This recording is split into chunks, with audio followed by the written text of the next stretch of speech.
अमावस्या के दिन आपको लगता है कि हमारे पूर्वजों का उद्धार नहीं हुआ, हमारे पूर्वजों का कल्याण नहीं हुआ, कहीं अधोगति में कोई चला गया है, उसका बस एक बार, रोज नहीं जरूरत है, प्रतिदिन जरूरत ही नहीं, महीने में एक बार अगर अमावस्या के दिन भी आपने चंदन के थोड़ा सा चंदन अगर मेरे देवाधिदेव महादेव को 7 स्थान पर समर्पित किया है। अशोक यहाँ पर वर्णन कर रही है, मैना, धन्य और कला की कथा कर रही है। तीनों ने सनकादि ऋषियों से मांगा। चंदन भगवान को अति प्रिय होता है और चंदन ही एक ऐसा होता है जो पितरों को भी प्रिय होता है, जिसका स्पर्श मात्र लगने से पूर्वजों का कल्याण हो जाता है।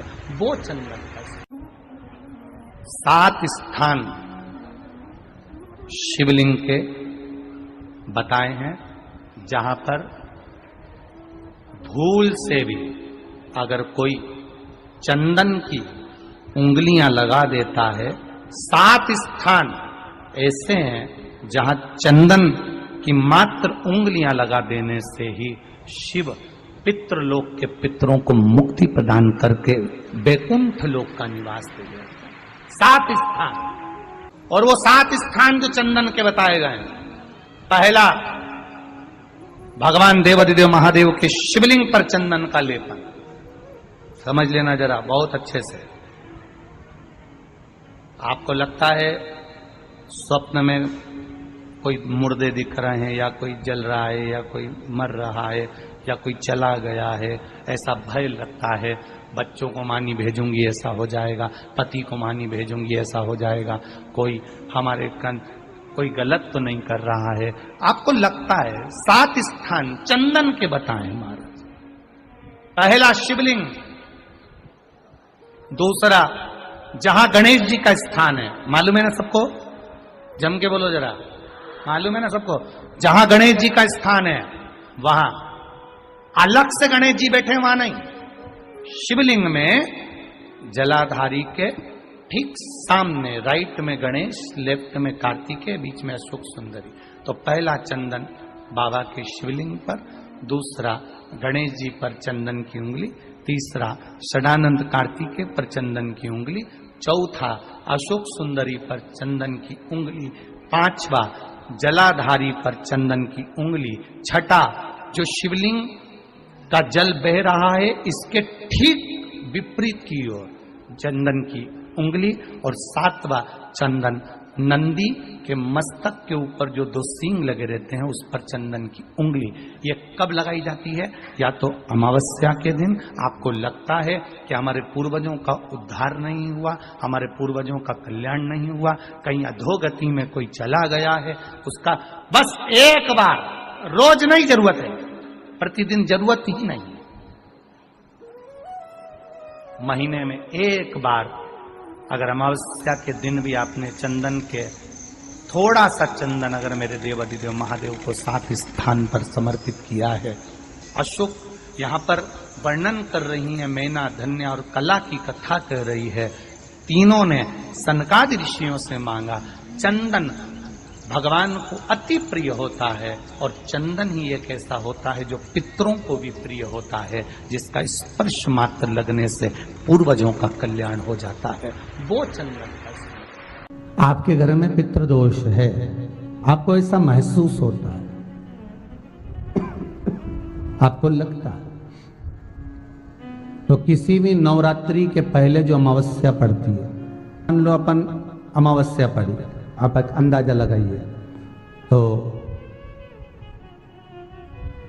जिस दिन अमावस्या रहे उस दिन चावल की कटोरी में एक कपूर का टुकड़ा रख दीजिए महाराज, छोटा सा, और कपूर का टुकड़ा रखकर उस कपूर को दरवाजे के बाहर कटोरी में ही, चावल रखी हुई कटोरी में ही उसको पितरों का स्मरण कर कर जला दीजिए। और जलाने के बाद उस चावल को कहीं भी किसी भी वृक्ष की छांव में पक्षियों के लिए डाल दीजिए।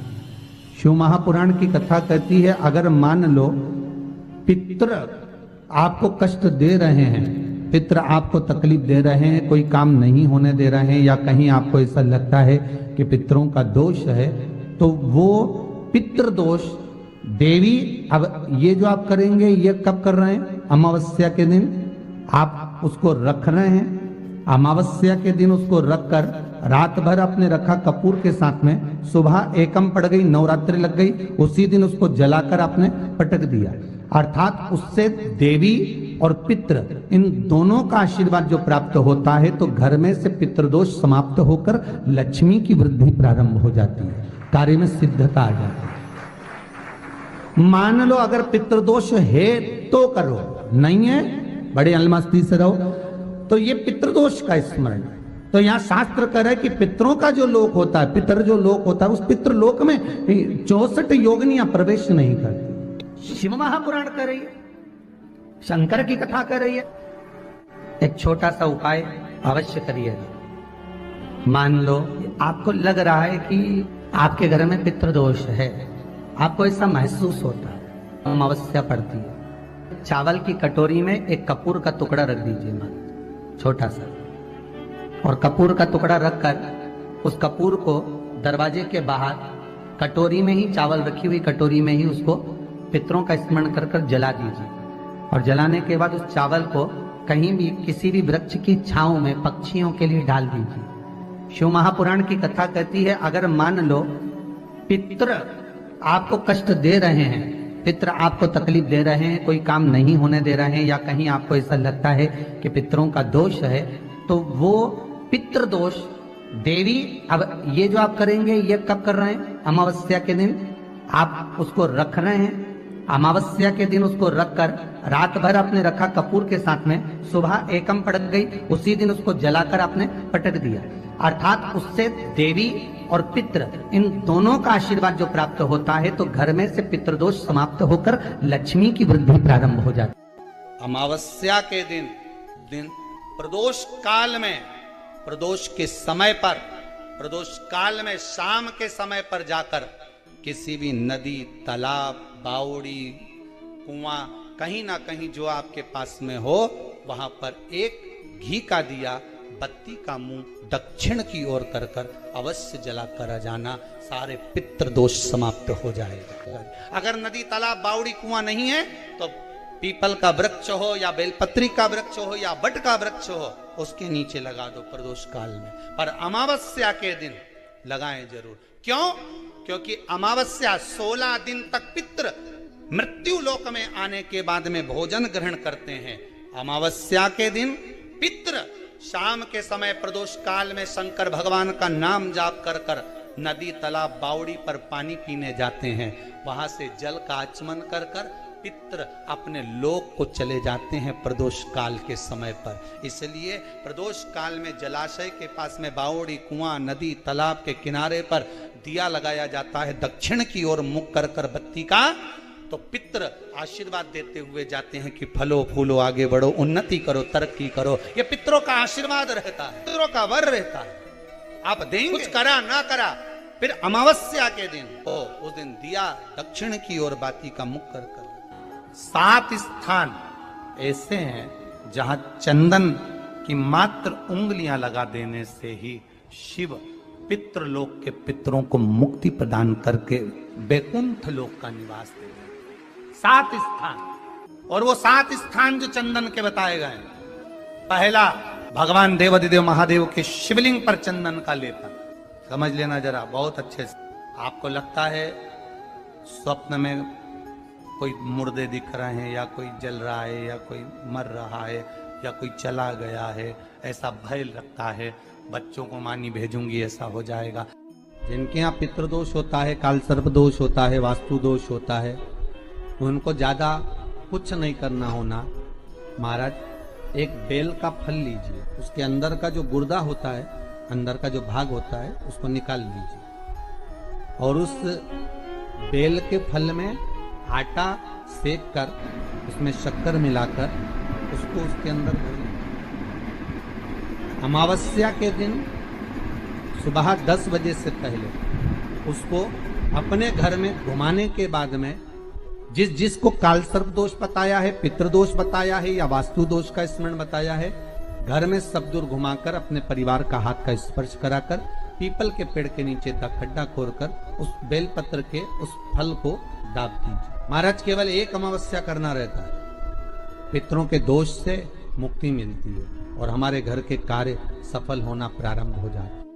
पति को मानी भेजूंगी ऐसा हो जाएगा, कोई हमारे कोई गलत तो नहीं कर रहा है, आपको लगता है 7 स्थान चंदन के बताएं, बाबा के शिवलिंग पर, दूसरा गणेश जी पर चंदन की उंगली, तीसरा षडानंद कार्तिकेय पर चंदन की उंगली, चौथा अशोक सुंदरी पर चंदन की उंगली, पांचवा जलाधारी पर चंदन की उंगली, छठा जो शिवलिंग का जल बह रहा है इसके ठीक विपरीत की ओर चंदन की उंगली, और सातवां चंदन नंदी के मस्तक के ऊपर जो 2 सींग लगे रहते हैं उस पर चंदन की उंगली।